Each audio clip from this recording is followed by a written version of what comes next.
Good morning. We're talking a lot about midterm exam too. Grades have been posted online. You can check them. If you'd like to get your exam back today at both 10 o'clock and noon, I'll be in my office, 2568, and you're welcome to come by and get it. Otherwise, I will return it to you next week, Monday, during the time of we meet in lab for the class presentation, stuff like that.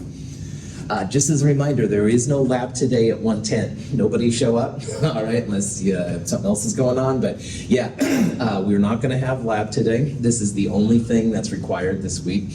And then next week, Monday, at 1:10, you'll turn in the calorimetry lab. So it's not due today, it's next week. And we'll also do class presentations at that time. So have your paper ready to go, have your presentation ready to go. You have to bring your paper to the actual time, don't print and then come back kind of thing. Any questions on that? Yes? For doing presentation, do we have to do paper and a presentation? Yeah. Let's write out an essay and then... That's right. Okay. So you'll turn in your paper and give your presentation in 2501. That's Okay. right.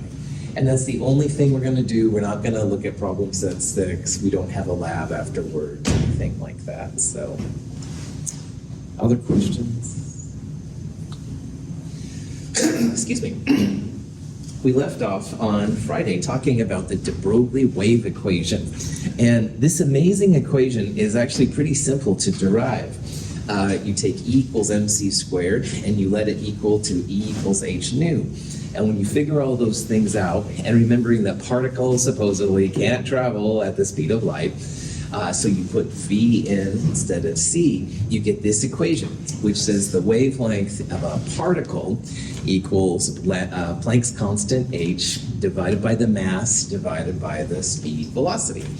And this was revolutionary at the time because everybody knows, quote unquote, since the time of Maxwell, that waves have wavelengths and frequencies and all that kind of jazz. But no one had ever thought about that maybe particles might have a wavelength too. And they do. If you have a super small object, all right, like an electron or something like that, and you can actually get down to a place where you can get to a measurable wavelength.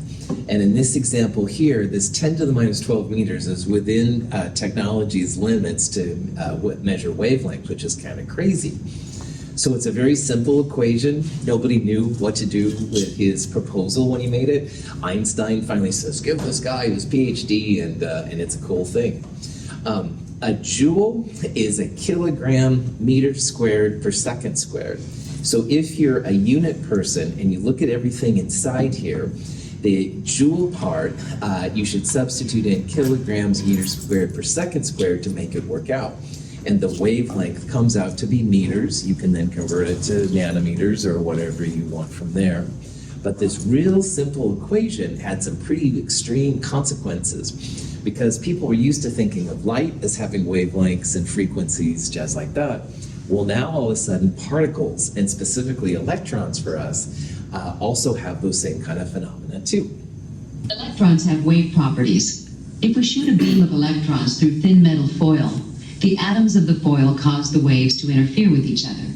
The interference, or diffraction pattern, can be recorded on photographic film as a series of concentric circles. You can actually see the behavior of electrons as waves, and this is, again, so strange. If Vera and I are tossing a baseball back and forth to each other, all right, the baseball would just go back and forth, and you probably wouldn't see it like having wavelengths and stuff like that. If we threw a baseball at something, we would expect the baseball to either bounce off or literally break on through to the other side, something like that. But with electrons, when you beam them at a piece of metal foil, the opposite side, you see these concentric circles. And this is similar to what happens when you throw a rock in water, all right? The water kind of goes out in all directions and stuff from where the rock is. These are waves, all right? These are actually waves that you can see, which is just crazy. So there's been lots of implications for the de Broglie wave equation since this time, and it's specifically to electrons that it affects us so much. Now again, most objects you don't see it, so like the baseball that Vera and I are throwing, you wouldn't see it. You can even have a powerful baseball, This is a YouTube.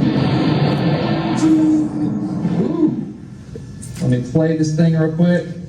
They're throwing a baseball just an incredible velocity, and you can see it actually smashes through the thing. And this is so dumb and very stupid, testosterone based, I'm sure. But anyway, you can see this is a powerful thing, though. What I want you to see, that baseball is like a big particle. It doesn't make concentric circles on the other side. It's going bam right on through that poor little thing right there. And that's what you'd think a particle would do if it had enough velocity. You wouldn't expect to see the metal still intact and see these kind of like concentric circles around, which is just crazy. So why de Broglie is so cool is that we talked earlier with Einstein about the wave-particle duality. And what that means is that sometimes waves act as particles, and we saw that when light goes on the metal, it causes the electrons to flow. Now we're seeing it with particles acting as waves, and this mostly for electrons, because you need something super small to make it happen and stuff. So anyway, scientists get excited by de Broglie's wave equation. Now, Schrödinger is the person that pulled all of this stuff together. And he used de Broglie's equation to realize, wow, yeah, electrons acting as waves. And a real simple explanation is that he created essentially some kind of math functions. And he gave them a symbol psi. And those are literally like wave equations, equations for waves. The science of waves is known pretty well and stuff. And these wave equations are pretty neat. They can describe how electrons behave. And unlike classical physics, which just assumed that any possible energy or position was possible, quantization, i.e. having discrete amounts, came out naturally from waves. So earlier, I think it was Friday, but maybe Wednesday, I'm all over the place. Gina was the nucleus and I was an electron. And I said how electrons in the Bohr model could be at n equals 1 or n equals 2, but not like n equals 1.5. So there were discrete steps you had to take. And Bohr just kind of threw it in at random to make sure the data worked. But Schrödinger, through waves, was able to figure out, hey, this is what's happening. Electrons are behaving as waves, which is just incredible. The math of this gets real hardcore, and we are not touching it in Chem 221. We're not touching it in Chem 223 either. This is something where physical chemistry, which is a third or fourth year class, you begin to kind of get into. And every time you see one of these psi's, that's one of these weird wave equations, and then you have something that operates on it, and the stuff that's left outside of it is actually the answer you can get. And there's some really cool things. But that's way more fun than we need. Don't throw tomatoes at me unless you really have to. But anyway, it worked out really well. And it's still what we're using to this day and stuff like that. Each of those wave equations represents an orbital. All right, and Natalie, I think it was mentioned an orbital the other day, and I said, oh, we're not quite there yet. Well, now we're going to start talking about orbitals, so I haven't forgotten about you, Natalie, I promise. These orbitals are super important for where electrons are in atoms, and this is the origin of it. The wave function essentially corresponds to a type of an orbital. The problem with the wave functions, though, is that we don't always have the exact location. And this is another strange thing about quantum. So earlier I said how if Gina is the nucleus and I'm an electron, I can be at n equals 1 or n equals 2, stuff like that. But you don't know in this realm where exactly the electron is. There's going to be a probable area, but we don't know exactly. And like if you look at me right now, you know exactly where I am. All right, I'm right here, stuff like that. I'm not talking to Donovan. I'm not over by Luke. I'm right here, all right? But when it comes to this quantum stuff, sometimes you'll hear about psi star, and that's the wave function squared. And through math, and I'm not going there, but wave function squared, you get the probability of where the electron is. So if I'm an electron and you're doing wave function stuff on me, you don't know if I'm like here or if I'm like over here. all right? The best you can do, that all of us can do, is have like a probability. And most of the time in lectures, I'm kind of within this circle between the computer and the screen, between Gina and the chalkboard, all right? Most of the time, 90%, I'm there. But once in a while, I might want to go over here and say, hey, what's going on, Luke? Hey, Daniel, haven't seen you since Friday or whatever it was. Good to see you. Sometimes I'm over here, right? So electrons are this way too. Sorry, yeah, it's going on. Weird instructor. But yeah, sometimes electrons are all over the place. You'll hear sometimes about quantum tunneling, which is a really cool effect, how electrons aren't behaving as they should. Well, it's not behaving as they should according to what we think it should, but sometimes they do anyway. So, summing this all up, all right? Schrödinger pulled it all together. Really, really cool, all right? Bohr's artificial n equals 1, n equals 2 came out perfectly. It's crazy math, all right? Math 254, you'll have all the skills you need to do it, all right? But you've got to take like three-dimensional calculus kind of stuff, or the fancy wave equations, all that polar coordinates and stuff. And the other weird thing is that you don't always know where the electron is. Like you can't point it down, like I'm here or here, you know that. But in this quantum world, you'll have a probability of where I am most of the time, but once in a while, if I'm feeling extra rebellious, I might be over there by 10. Yeah. So psi squared is just the relative probability of how far the electron is going to be from the nucleus? That's right. It's usually 90% probable where the electron's going to be. And it is like a distance from the nucleus, absolutely. I'll show you some little pictures later that kind of graphically show where it is. And some of them will be really close to the nucleus, some of them will be further from the nucleus. Good call. All right. One more person entered the fray here that's really important to talk about, and his name is Heisenberg. And again, you don't have to watch the Oppenheimer movie in this class by any means, but they were really worried in the Oppenheimer movie about Heisenberg's work in Germany, all right? Because Heisenberg was supposedly one of the main component persons contributing to the nuclear bomb development of the Nazis in World War II. There's questions if he was kind of holding his bets because he didn't like the Nazis. I'll let you go there. But anyway, the one thing that Heisenberg did, which is really important, is he realized by looking again at the math that when you get down to these super, super small areas where you only know the probability and not the position, and there's also these shells that they exist in, and they won't be anywhere between them, you start to have uncertainty in measurements. And there's actually two types of uncertainty principle, but the one that affects us and stuff is you can't know the position and the energy of an electron all the time. Now, officially, MV is momentum in physics. Momentum is related to energy, and that's all we need to talk about for that. So what's important for us right now is that if we're measuring an electron, you have to make a choice. You're either going to know where the electron is or the energy of the electron, but you can't know both. And again, this is so weird for us, all right? Because you're looking at me, you see where I am, all right? You can tell what my energy is, you know? It's not bad, although I'm looking forward to Thanksgiving, I won't lie. But anyway, you know the position and the energy of me, and I can do the same for all of you, all right? But when it comes down to electrons, you have to make a choice. You're either going to know the energy really well or the position, but you can't do both. And in physical science, it's all about the energy, all right? You saw that in the calorimetry lab. We're going to see it more and more. E equals hc, all that, hc over lambda, all that kind of jazz. Always about the energy. So we know the energy of these electrons very well, but we don't know their position. And that's why the probability thing starts to pop in.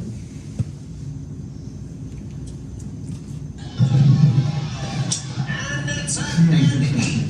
They're checking the electron microscope, and the winner is number 3 in a quantum finish. No fair! You changed the outcome by measuring it. All right, so you don't have to like Futurama either and stuff, but anyway, this one part was kind of funny. If you measure things, sometimes you might change. There's a whole discussion about this, but anyway, they had to use it to get around Heisenberg's uncertainty principle. All right, nerd alert, I know. A familiar depiction of the atom shows electrons orbiting the nucleus like planets around the sun. This model is neither accurate nor useful. We no longer think of electrons as orbiting the nucleus, and we cannot predict their location with accuracy. A more useful model is the quantum mechanical view of the atom, which represents the positions of electrons in terms of their probability of being in a particular region around the nucleus. If we could show all positions for an electron with a specific quantized energy, the resulting picture would look something like a cloud. So, a lot of times in older books or even high school books and stuff, you'll see like an atom with a nucleus, and then there will be electrons around, like planets around the sun. Like this might be lithium and stuff like that. Totally fine, but I want you to realize, as Chem 221 people, totally wrong, all right? There are no atoms around the sun kind of phenomena, because that would break down. The positives, negatives, unlike the planets around the sun, have positive, negative interactions. And it would either make the electron go into the nucleus, which would break it up, or more likely, the electron would go flying off into space. So that model is incorrect. And like this summer, I went to Hanford and they had 1950s science, and there was lots of this kind of stuff. And I'm like, really? But anyway, it's all right. The cool way now to talk about how this works out is by probability. So see, in this little picture right here, you've got the little blue kind of shimmering things. That's really what's happening when it comes to electrons, all right? You don't know where they are exactly. You don't know where they are on the orbit. This represents 90% of the time what the electron's like. You see the shimmering kind of like shields around the Enterprise. Again, sorry for the Star Trek references, but that's a better representation. It's hard to write. I mean, I can't do a nice kind of like model of that on the chalkboard up here. So that's why the planets around the sun idea is still used, and it's not the end of the world, but you should know in the back of your mind that that's an incorrect way to represent the atom. So we only know the probability of where the electron's going to be 90% or so of the time, and that's what these shimmering lights kind of represent. So you can see that the shimmering blue dots are within this circle. They're not like over here or over here, at least most of the time. They're going to be inside there. We know their energies really well, and that's what's important when you want to start making light and stuff like that. You need to know that. We don't really need to know their positions quite as well. So classic physics propose, because it's like the planets around the sun idea. It makes sense. It's kind of a nice model to draw, but it doesn't work for atoms. And really what it comes down to is that positive, negative attraction repulsion thing, all right? You keep going around, you're going to build up some charge. Eventually the electron's going to break down, probably go flying out, maybe go falling into the nucleus. It's not really a very good model. And that's where quantum physics, quantum chemistry, wave mechanics, all these names are the same thing. That's where it really helped us out so we can have a good model for the atom. Any questions? There's some big names in this section, all right? Planck, Bohr, de Broglie, Schrödinger, Heisenberg, Einstein, say no more, all right? And these people are the powerhouses of chemistry and science and all of physical science, I would argue. These people really represent here all the things that are happening. And it might be kind of intimidating to hear about them, all right? Because, wow, all of these people did incredible work, and the other people we talked about too. But the thing I want you all to remember is that all of them took Chem 221 or the equivalent at one time. Now, this is Heisenberg and Bohr, all right? And they're sitting around in Denmark, and this picture's not very good, but right here is a bottle of Carlsberg beer. Now, just say no if you're under 21, but if you are 21 and over, Carlsberg beer is actually a beer that's still made, all right? You can buy it at that crazy place in downtown Gresham, Cheap Charlie's or whatever it's called. Anyway, just say no, don't do anything. But anyway, they're sitting around having a little brew, you know, having some coffee, eating some food and stuff, talking about it. All of these people took Chem 221 at one time. And you are taking this now too, and you're doing it. So just keep doing it. See what happens, man. These people didn't realize they were going to do all their cool things when they were in the equivalent of Chem 221. So argue for your limitations and they're yours. Keep after these things, all right? Keep after them. Okay.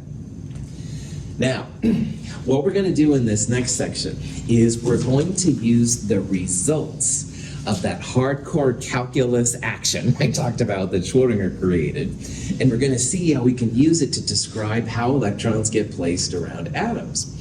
So what's really wild is that you do all this crazy Math 254 stuff, all right, and you get results which may or may not initially look like what we're going to see. But people have interpreted those results to break them down to what we're going to see are these 4 quantum numbers. And with these 4 quantum numbers, we can describe how the electrons get placed around atoms. No more atoms around planets around the sun or anything like that. This is the big kids version of how science works. But before we do that, I want to show these little pictures right here. These little pictures, you can see there's like a graph, all right? Some of them have a top. This one supposedly goes up there.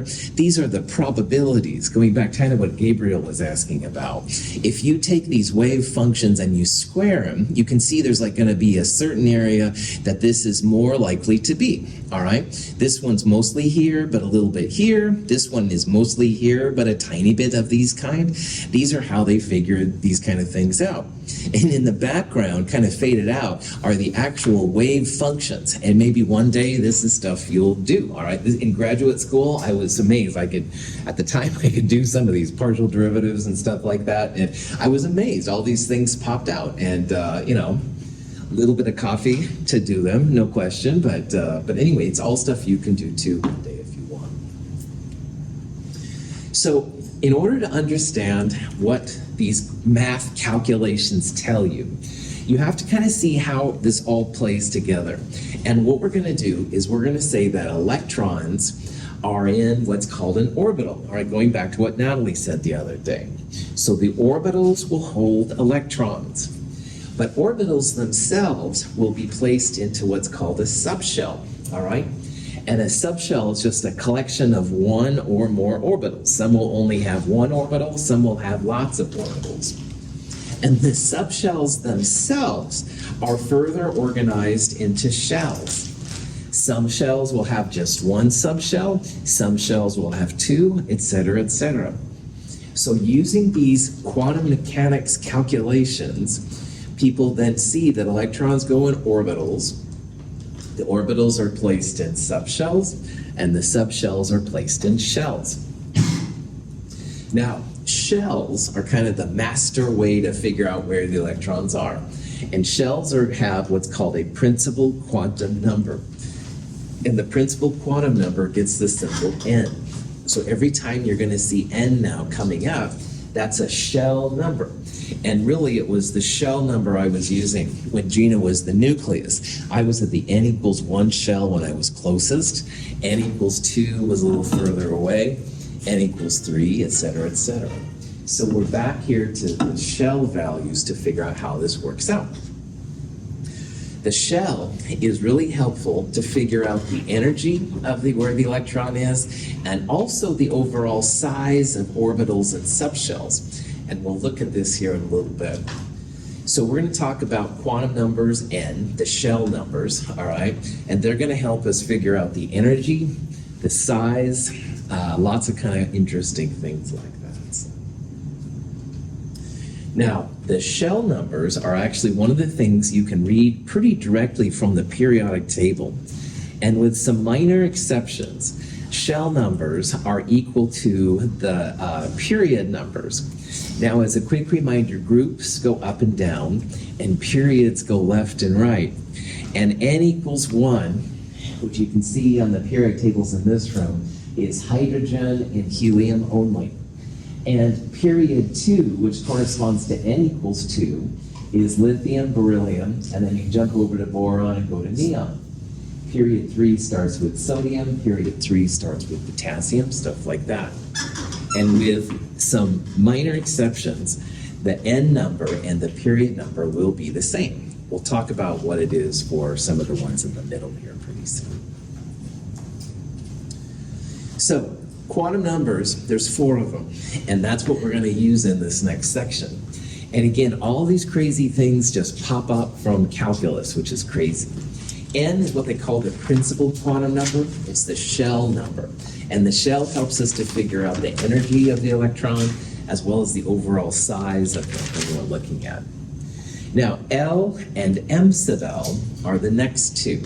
L is called the angular quantum number, and L represents the subshell. M sub L is usually called the magnetic quantum number, and it represents the actual orbital. So earlier we talked about how electrons are placed in orbitals. Orbitals are then placed in subshells, and subshells are placed in shells. You can think about some of these as M sub L as being like a room in a house. And L would be the house, the subshell would be the house, and you can have more than one house on a street, which would be like the shell. So again, if this helps, you can think about it that way. M sub L, the magnetic quantum number, is like a room in a house. The subshell L is like the house itself, and N is like a street, a shell. We'll talk about that as we go through here. There's a fourth quantum number called M sub S, and it's the spin quantum number. And spin is also really important for electrons. We're going to talk about this more in the next section, chapter 6, part 2. But just realize that M sub S is another player. We're going to focus in the rest of chapter 6, part 1 on how NL and M sub L interact with each other and what it means. So, 4 quantum numbers, NL, M sub L, and M sub S. There's a handout that might help have an overview of that too if you're interested. Any questions on that? Okay. So, people do their magic calculus, Math 254 kind of stuff, and what ends up coming out of that is that the N, the shell number, always has values that start at 1 and they go in whole numbers up to infinity. So earlier we saw with Bohr's model how you could have n equals 1 closest to the nucleus, n equals 2 farther, 3 was further away. Same idea here, all right? So the quantum number n is the shell, and it's always a whole number. Starts at 1, never 0, never negative, no fractions, and n helps with size and the energy. Now, the angular quantum number L, all right, does have a dependence on n. So remember I talked about how n is like a street, all right? Well, some streets have like 3 houses, some streets have just 1 house. And that's kind of an analogy here. So the L values start at 0, they're also whole numbers, and they go up to n minus 1. So for example, if you had n equals 3, L always starts at 0. 0, 1, and 2 would be the allowed L numbers for n equals 3, because 3 minus 1 is 2. So L does depend on n. If you don't know n, then you have to make some guesses as to what's going on. L, once again, officially is called the subshell, and it's like the type of house you have. Some houses are just one-room shacks. Some have like 3 rooms. They'll be like a ranch house. You can have 5-room houses, maybe like a split level, 7-room houses, mansions. L will help us to figure out what that is. Now, the number of rooms is M sub L, the magnetic quantum number. And just like n depends on n, M sub L depends on L. M sub L goes from minus L to plus L, always from 0. So let's say, for example, that L was 1, M sub L would be minus 1 to plus 1 in whole number increments. So if L is 1, M sub L values would be minus 1, 0, and plus 1. We'll talk about M sub S in chapter 6, part 2. There's lots of quick and dirty equations in this section. Some people like them and some people don't. It's up to you. If you don't know how many orbitals, how many M sub L values are allowed, 2L plus 1 will tell you. So when L equals 1, 2 times 1 plus 1 would be 3. 3 values, minus 1, 0, and plus 1, those are all allowed values. That's where the 3 comes from. By the way, if you see L equals 0 or M sub L equals 0, that doesn't mean it doesn't exist. That's actually a valid number when it comes to L and M sub L. But you won't see N equals 0. That's a disallowed value. Questions? Okay, so let's say that you saw something like this, all right? And this is a common kind of question you might see. And it says, which of the following is not a valid set of quantum numbers? Well, always start with N. N has to be at least 1 and go up in whole numbers. So if you saw like N equals 0, N minus 1.5, something like that, those would be bad values for N. But you can see here 4, 6, 2, and 3, those are all whole numbers. They're all greater than 0. So all of the N values are okay here. Next thing I would look at would be L, all right? L can be no bigger than N minus 1. So if N is 4, L values always start at 0. If N is 4, L can go 0, 1, 2, and 3. 4 minus 1 is 3. So L equals 1 is totally fine for N equals 4. If you had L equals 4, that would be bad. N and L cannot be the same thing. So when N equals 6, L values would be 0 up to N minus 1, 5. 6 minus 1, 5. That would be 0, 1, 2, 3, 4, 5. Yeah. But if you look at this one right here, aha, N equals 2 is legit. But L can't be bigger than N minus 1. So if N is 2, what would be the biggest value of L that would be allowed? 1. Well done. So in this case, C is the bad one. L cannot be the same or bigger than N. It always has to be no bigger than N minus 1. Now, let's continue talking about these a little bit more. L equals 2 is certainly less than 3, so that's okay. M sub L depends on L. M sub L goes from minus L to plus L. So if L is 1, M sub L values would be minus 1, 0, and plus 1. So as long as M sub L is one of those values, it would be okay. If L is 5, M sub L is going to be between minus 5 and plus 5. So that would be minus 5, minus 4, minus 3, minus 2, minus 1, 0, 1, 2, 3, 4, 5. So that is also legit. If L equals 2, what's the range of M sub L values we can have? Negative 2 to 2. Negative 2 to 2, well done. So negative 2 is legit for L equals 2, negative 1, 0, positive 1 is okay when L equals 2, and positive 2 is okay. So M sub L and L can be the same. L and N cannot be the same. Well, they won't be the same. Yeah, L can be no bigger than N minus 1. So if you see that L and N are the same, probably going to be a bad thing.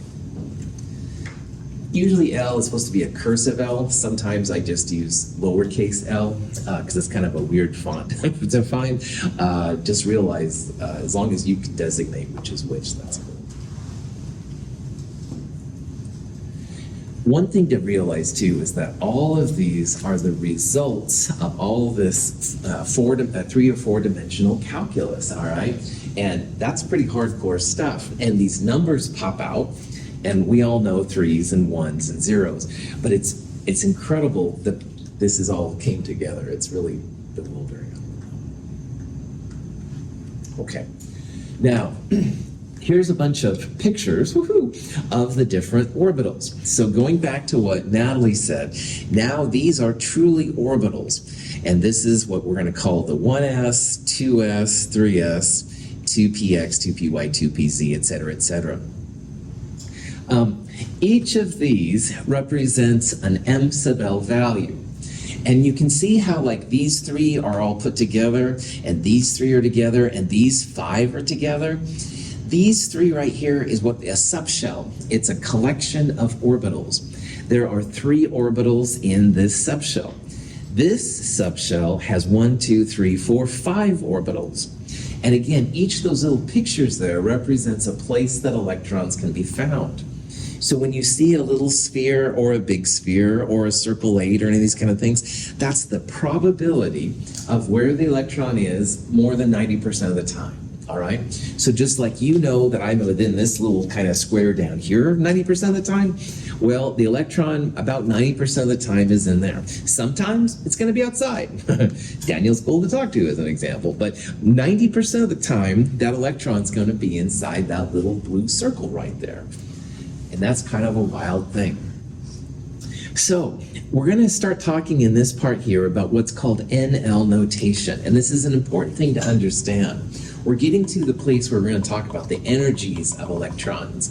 And we have to have a quick way to do it. So there'll always be a number and a letter. And the number represents the N value, the shell value. So you can see here, like there's only one N equals 1, but there's a couple of N equals 2, all right? We know that because there's a 2, 2, 2, 2, etc. like that. Well, there's only one. A lots of 3s. The letter represents the value of L. Now, L is also just a number. It can be 0, 1, 2, 3, 4, up to n minus 1.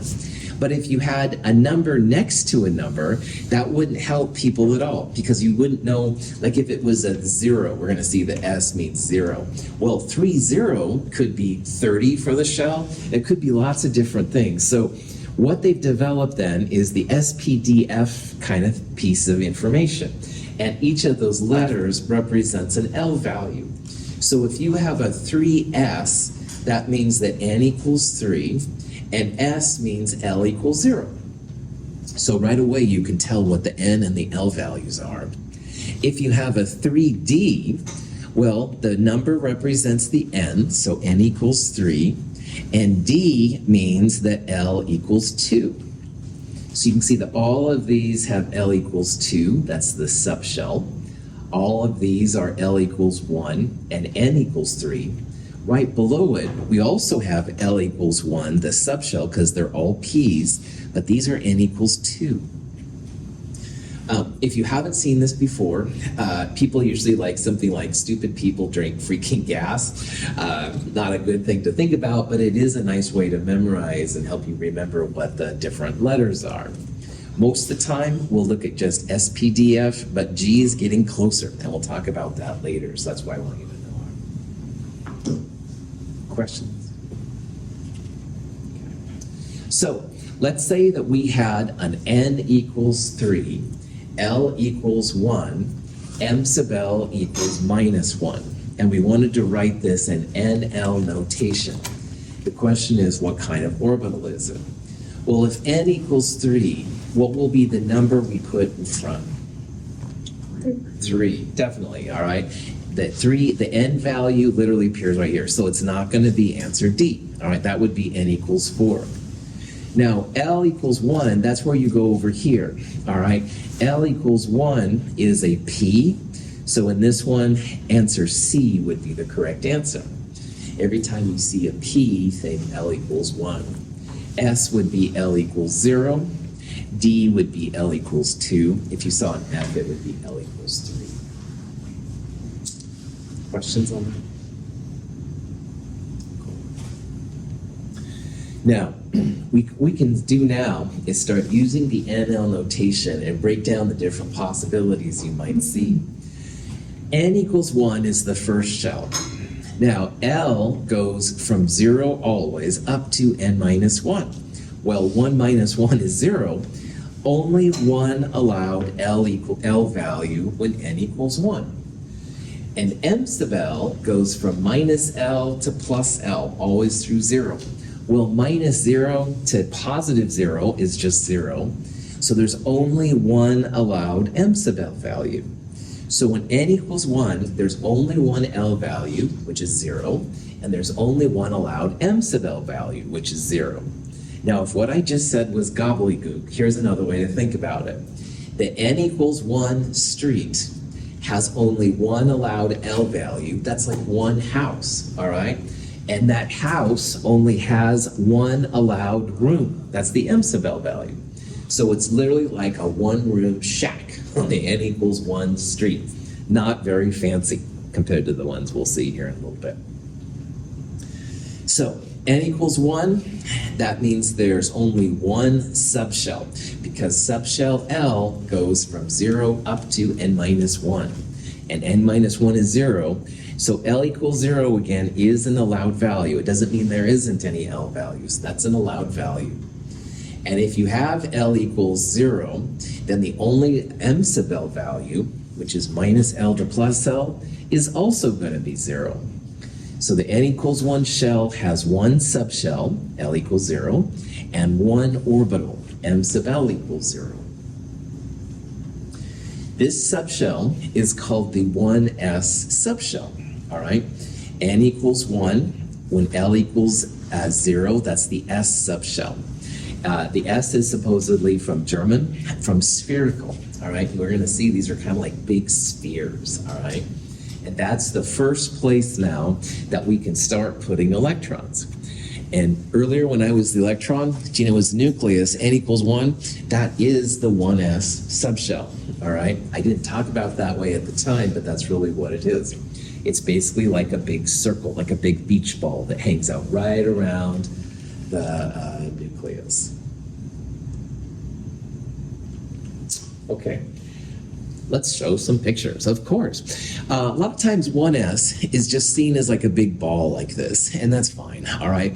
The blue represents then all the positions the electrons are in. This is a 90% confidence ratio. What that means is that 90% of the time or more, the electron's going to be inside, but it's not always there.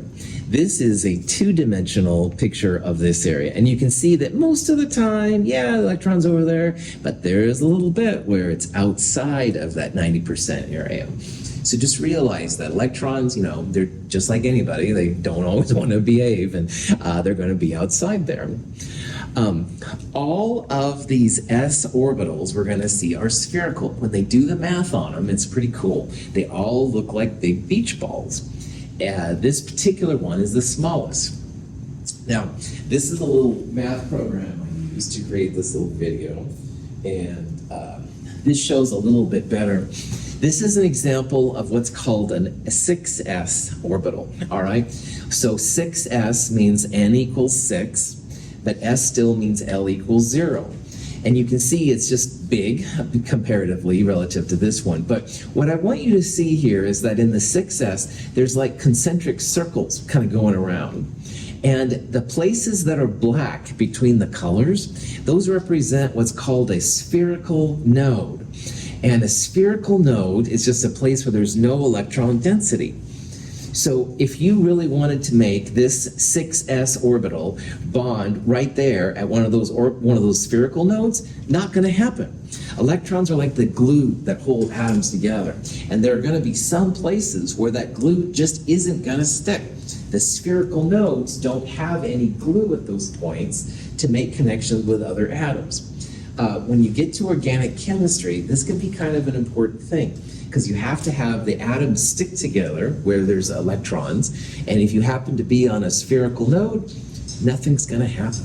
Yeah, Gabriel. Does this determine the strength of like ionic bonds and stuff like that? Yes, it can totally do that. Ionic bonds we're going to see are mostly the interaction of the outermost one, but when you start to get rid of those, then yeah, they don't want to form on the outside because there's that crazy spherical node. Right on, Gabriel. Other questions? Okay. So here's a more practical use of the 1s orbital. All right, the 1s orbital is literally right next to the nucleus. So in the absolute middle of this crosshair, that's where the protons and neutrons would be. This little thing here is showing the shimmering of electrons, and you can see there's just like a little bit inside there. For the other ones we're going to look at, this is definitely the smallest one. All atoms have at least, well, not all, 99% of atoms have 1s electrons. They're the closest into the nucleus. They're the hardest to pull out if you're going to make an ionic bond like Gabriel just talked about. Also, spherical nodes aren't in the 1s, which is kind of nice. Now, 2s has a bigger n. Remember, the number is the n, and as n gets bigger, the orbital gets bigger. So notice here that 2s is a little bigger than that 1s we just had. That's not an accident. This is a bigger orbital than the 1s. Now, we're going to see that n minus L minus 1 is the way to find the spherical nodes.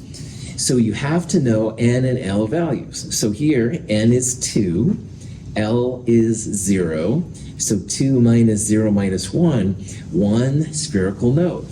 And you can kind of see a little circle there. It's white here. That would be the spherical node. You can definitely see it here. This is a way to talk about probability. There's literally a point where you go down to 0. There's no glue, no electrons there to hold these atoms in place. So the 1s orbital didn't have any spherical nodes, but the 2s orbital does have one. And the 3s has 2 of them, one more. It's got one right there, one right there. You can see the 2 little places that little curve hits the 0 line. This is kind of makes me go kind of spastic here a little bit, but there are actually 2 inside there and harder to see. So from these last couple slides, the s orbitals, they're just big beach balls when it comes right down to it. 1s is the smallest, 2s is bigger, 3, 4, 5, etc. like that. The other thing you got to think about is that spherical nodes happen with these guys. N minus L minus 1. So for 3s, N is 3. L, like all the s's, is 0. So 3 minus 0 minus 1 means 2 spherical nodes. You're going to have more and more and more spherical nodes as they get bigger and bigger. Questions? Okay. Now, when you go to the next shell, the next street in the little city, that's the n equals 2. We looked at n equals 1. There was only the 1s. But on n equals 2, you have 2 values of L.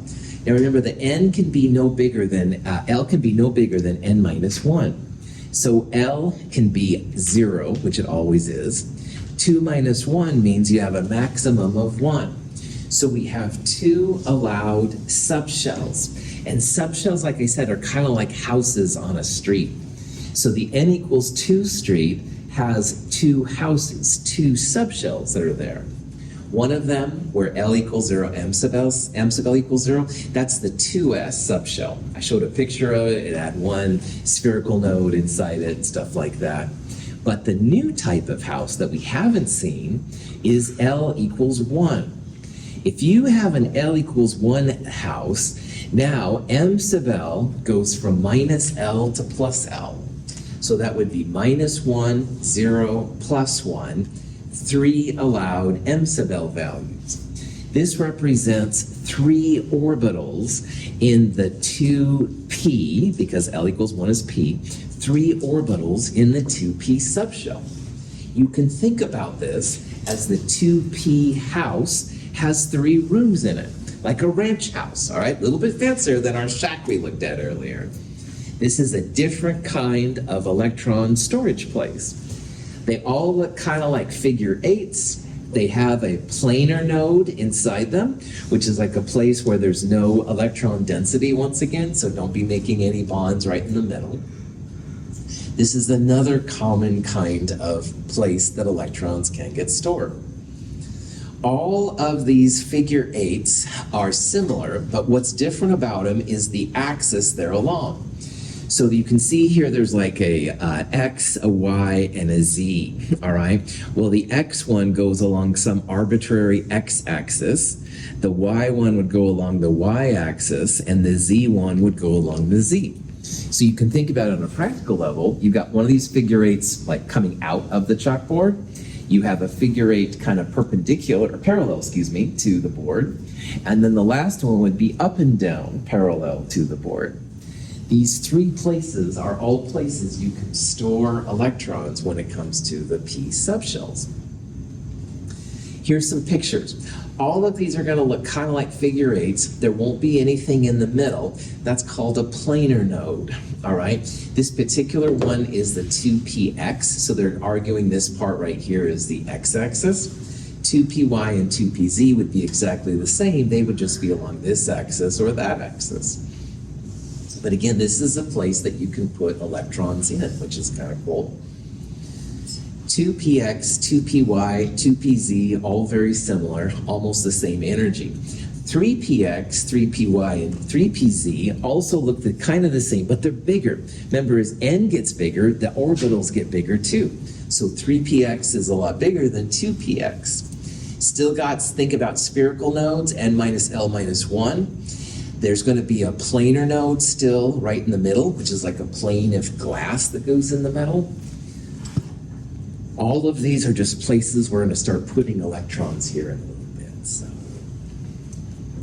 Okay, so I'm not going to see you now until Monday. If you have time over the break, you want to think about N, L, M sub L, that would be cool. And if you don't, it's okay too. We'll see you on Monday. We'll take up with this. Have a wonderful Thanksgiving. No lap today at 1 o'clock. Nobody show up for lap. See you next week Monday.